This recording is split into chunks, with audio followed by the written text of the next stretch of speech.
Perkenalkan, kami dari kelompok 3 yang terdiri dari Nelia Agustin, Aska Nida Uljannah, Amelia Dwi Damayanti, dan Farah Hasmawati. Pada presentasi kali ini, kami akan mempresentasikan materi kami yang berjudul Sastra Tradisional. Pengertian sastra. Sastra merupakan kata serapan dari bahasa Sanskerta yang mempunyai makna teks yang mengandung instruksi atau pedoman. Menurut Welek dan Warren, sastra adalah suatu kegiatan kreatif, sederetan karya seni. Dalam bahasa Indonesia, kata ini biasanya digunakan untuk mengacu kepada kesusastraan atau sebuah tulisan yang mempunyai arti atau keindahan tertentu. Secara umum, kesastraan menurut Stewig dapat dibedakan dalam dua kategori, yaitu sastra rekaan dan sastra tradisional. Pada presentasi kali ini, kelompok kami akan membahas tentang sastra tradisional. Selanjutnya, pengertian tradisional. Tradisional adalah sikap dan cara berpikir serta bertindak yang selalu berpegang teguh pada norma dan adat kebiasaan yang ada secara turun-temurun menurut tradisi atau adat. Sikap tradisional merupakan bagian terpenting dalam sistem transformasi nilai-nilai kebudayaan. Artinya, jika ada perubahan di dalam masyarakat, anggota masyarakat tidak serta-merta meninggalkan tradisinya.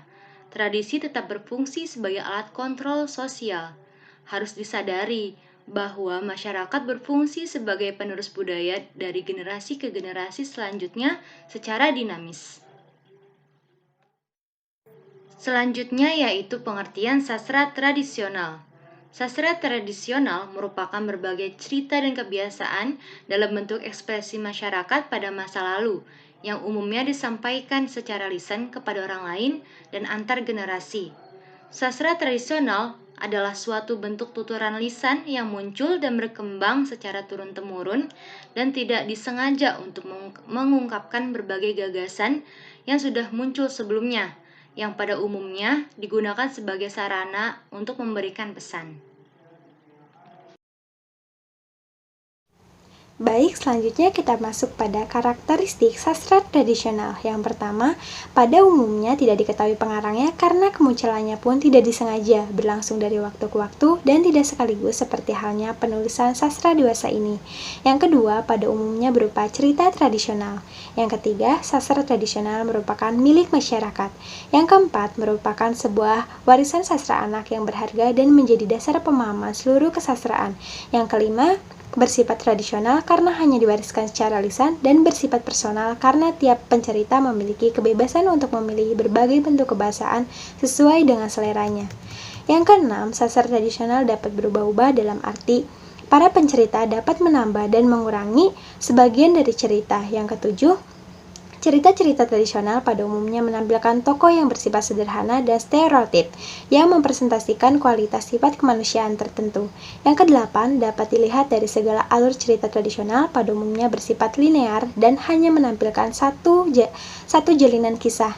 Yang kesembilan, pengaliran cerita tradisional bersifat sederhana. Yang kesepuluh, mencerminkan kondisi kehidupan sosial budaya masyarakat pendukungnya. Yang kesebelas, cerita tradisional hadir untuk memberikan pengajaran sebab masyarakat pada zaman dahulu menjadikan sastra lisan yang bergerak dari mulut ke mulut merupakan sarana terpenting untuk menyampaikan sesuatu kepada orang lain. Dan yang terakhir, cerita tradisional pada umumnya kurang atau tidak masuk akal, namun begitulah cara orang dahulu memaknai kehidupan dan dunia. Selanjutnya ada jenis-jenis sastra tradisional. Yang pertama ada legenda. Legenda merupakan bagian dari cerita rakyat yang menarik dengan tokoh-tokoh yang hebat yang berada di luar batas-batas manusia lumrah. Legenda tidak mengaitkan tokoh dengan dewa-dewa, melainkan mengaitkan dengan tokoh-tokoh peristiwa dan tempat nyata yang mempunyai kebenaran sejarah.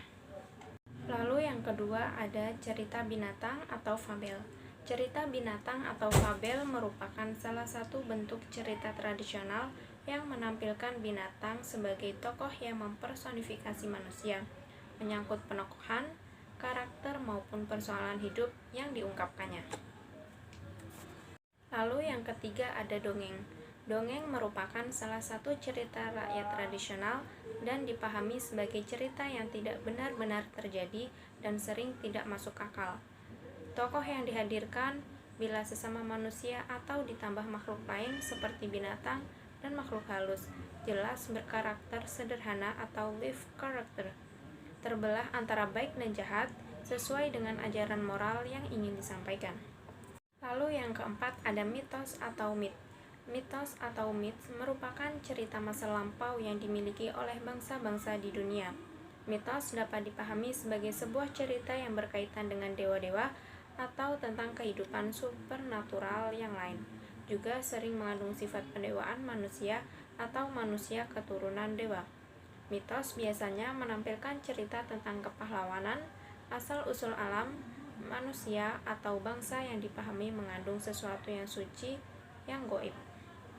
Yang kelima ada cerita epos atau nama lainnya yaitu folk epics, atau wiracarita. Cerita epos merupakan sebuah cerita panjang yang berbentuk syair atau puisi dengan pengarang yang tidak pernah diketahui. Ia berisi cerita kepahlawanan seseorang yang luar biasa hebat, baik dalam kesaktian maupun kisah petualangannya. Tokoh cerita yang dihadirkan melebihi kelumrahan manusia biasa, hebat dalam segala hal, baik yang menyangkut kualifikasi fisik maupun moral. Contoh sastra tradisional. Yang pertama ada legenda. Saya mengambil contoh yaitu legenda Keong Mas.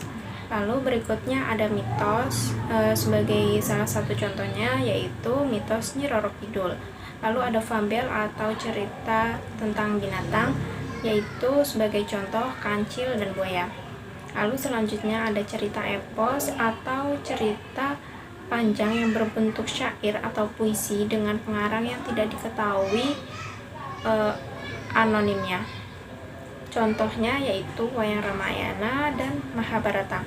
Lalu ada dongeng, salah satu contohnya yang paling terkenal yaitu Malin Kundang.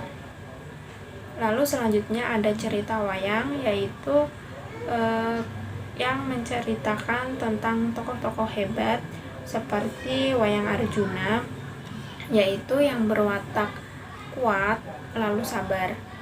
Lalu selanjutnya ada nyanyian rakyat. Salah satu contohnya yaitu yang berjudul Gundul Pacul yang berasal dari Jawa Tengah. Contohnya seperti ini.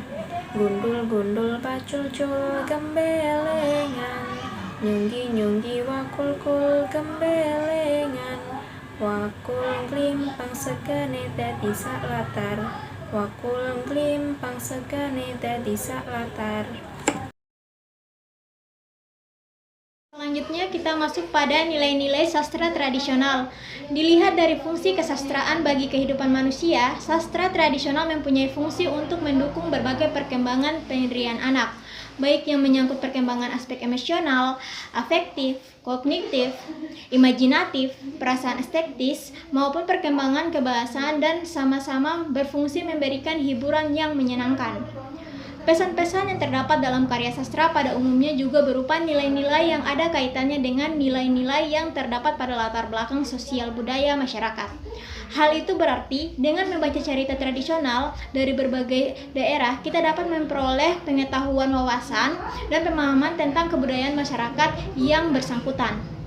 Norton and Norton, tahun 1994, halaman 355. Selanjutnya kita masuk pada kesimpulan di akhir. Kesimpulan dari makalah kami yaitu sastra tradisional merupakan berbagai cerita dan kebiasaan dalam bentuk ekspresi masyarakat pada masa lalu yang umumnya disampaikan secara lisan kepada orang lain dan antar generasi. Sastra tradisional terdiri dari berbagai jenis seperti mitos, legenda, fabel, dongeng, cerita ekspos, nyanyian rakyat, cerita wayang, dan lain-lain. Adapun karakteristik sastra tradisional yaitu sastra tradisional pada umumnya tidak diketahui pengarangnya karena kemunculannya tidak disengaja dan langsung dari waktu ke waktu, dan tidak sekaligus seperti halnya penulisan sastra dewasa ini. Sastra tradisional merupakan milik masyarakat, bersifat tradisional karena hanya diwariskan secara lisan, dan bersifat personal karena tiap pencerita memiliki kebebasan untuk memiliki berbagai bentuk kebahasaan sesuai dengan seleranya, dan lain-lain. Demikian hasil pemaparan materi kami.